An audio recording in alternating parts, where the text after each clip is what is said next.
Philippines here. Oh, Whoa! my goodness. Land of Dawn, here we go. Early action here. Falcon Esports and Team Falcons. Arashi, you almost dropped your heart. What? It's like you, oh my god. That's I wasn't ready, man. We jumped into the action real quick. But I guess that's how you want to do it if you're playing the Theramis. You got a built-in healing from your passive. When you collect the souls, you got HP, but man, it came out of nowhere. Oh, it's round 2, folks. Will it end in the second round, or will we go to the third round? Team Falcons, though, early on already spent, Ogwin spent his Revitalize there early just to be safe. Master Assassin for both gold laners, though, they're going to be going head-to-head, trying to get some domination, because Carry is a late-game marksman, but at the same time, not the worst of laning phases, right? With ways to really disengage, poke, and harass. For the rest of them, though, I mean, wow, this is going to be the Badang in the EXP lane, by the way, so already an interesting development. Shevin would say that the laning of the Badang is absolutely terrifying, so Royal Milk better be careful this time. Let's see here, will he struggle, actually, here? Nothing too crazy, apart from that first minute. But, no first blood here, so let's see here. First turtle, will it fall to Team Falcons again? Or this time, Falcon Esports, will they have a say? Seems like both teams, Falcon, they want to poke, and that is few, already half HP. Ooh, does seem like Falcon Esports here has a more firepower, but Hot Easy, on the other hand, very calm. Dex this time will steal the turtle, and that will be the first blood as well, falling for Falcon Esports. Flap Teasy very low, silence, and that is Team Falcons just dismantled as Dax collects the double and almost the triple as Kid X was able to find that cheeky kill. All-out win for Falcon Esports, man, getting the neutral objective, getting the initial jump on Team Falcons as well. I mean, Flap Teasy, before things even got anywhere, he was just chunked down, barely to any HP at all. This is what I was concerned about. Teams with the Theramis have sustain, have 2 HP bars, but do they have enough damage, right, to actually make use of all that? You know, usually they would wait a bit longer to have a reliable source of DPS. The first turtles are actually the more risky ones for teams that want to run this Theramis. Definitely, and it does seem like from that first turtle at least, that might be a outplay. Flap Teasy, what the heck, Royal Milk still able to sustain that one without even spending his flicker. So that's good calculation in the middle lane though. Oh, Falcon Esports already committing bodies.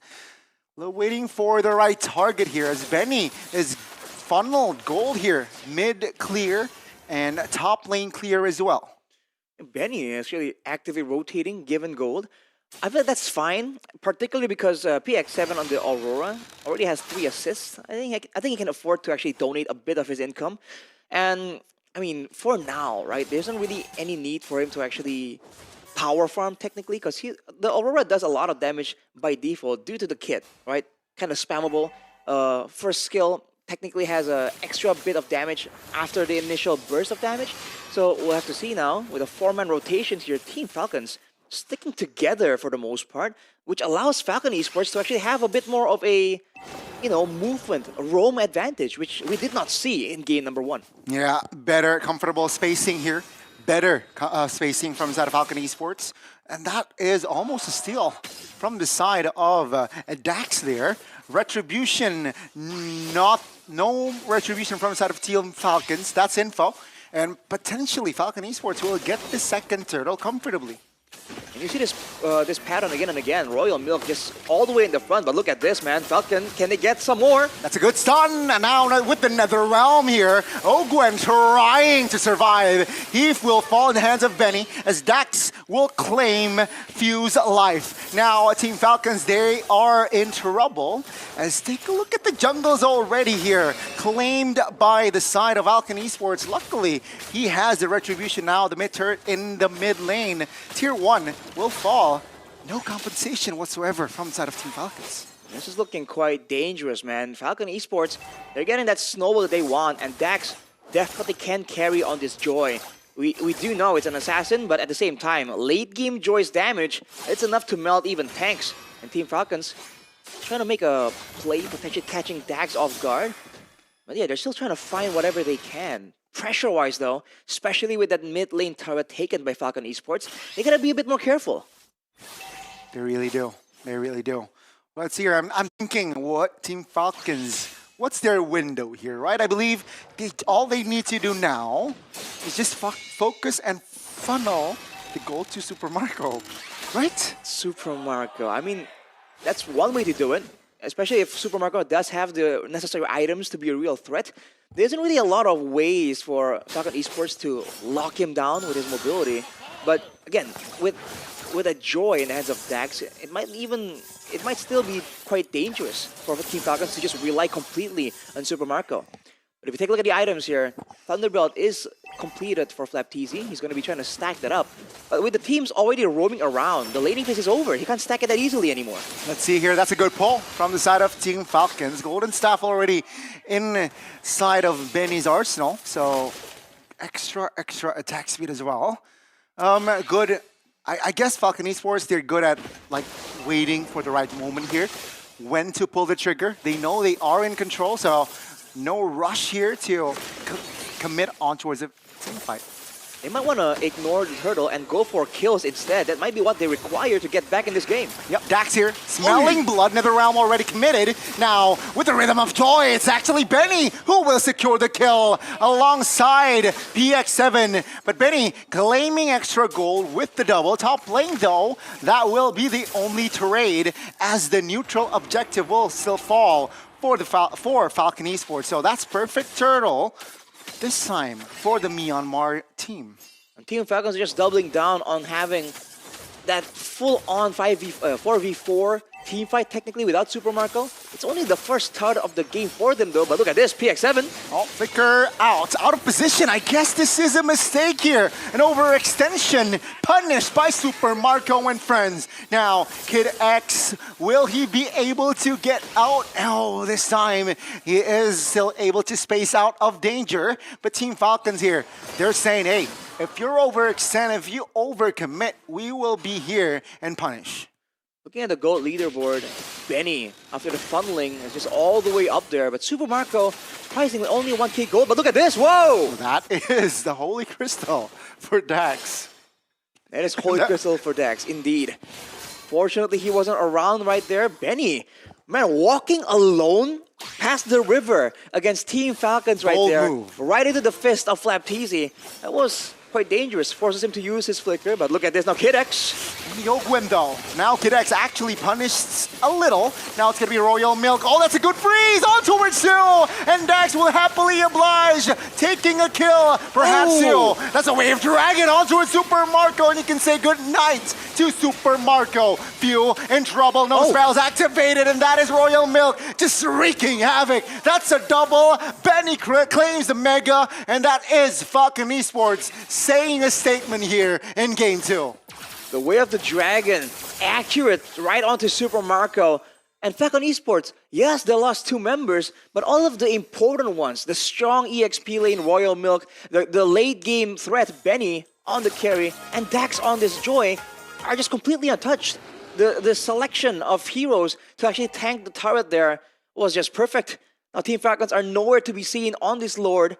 I don't think they can get there in time to even find anything. Oh my goodness, Team Falcons. Looking for an angle here. Iron Fist committed. Whoa. No follow-up though. Flapteasy goes down first. It's not a good sign here for Team Falcons, 5v4. And now they're in the jungles of Team Falcons here. Falcon Esports here soaring higher than Team Falcons in the second game. And they're looking for more. Way of Dragon committed on towards Fuel. Good airborne. But this time Super Marco seems like he has his items just to create an influence in the next minutes. Can't count Team Falcons out just yet though. They're definitely behind by a massive margin. But in the end, it's only 1,000 gold difference earlier between the 2 gold laners. And Super Marco, one of the best to do it in the gold lane on the Moskov that definitely scales well.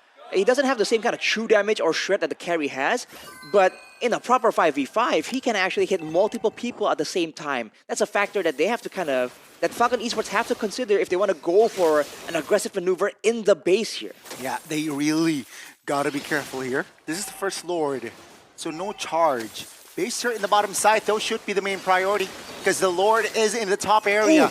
Will they be able to crack that turret? That's going to be damage from Dax here. Very low and is able to escape. Never mind. Super Marco finds an angle to shut him down. He claims the double. He might go for the triple as Benny will find the flicker. Wave Dragon on towards Super Marco, and that will be Super Marco the lead it again. Good recovery, not just by Falcon Esports, but also Team Falcons. But look at this, man. Royal Milk and Dax both taken out.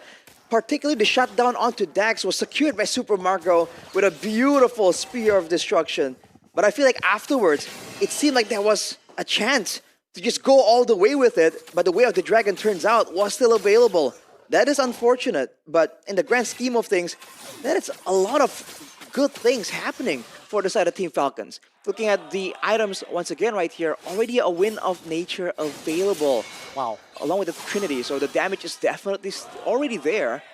For the Faramis too, the glowing one, it's gonna make sure that he can apply that healing reduction, shielding reduction as well to everyone from Falcon Esports. It's not looking that, I mean, it's still a 5,000 gold lead, almost 6,000, but all things considered, it's not looking too bad. I feel like Team Falcons has shown that there are options here. There are chances available to them.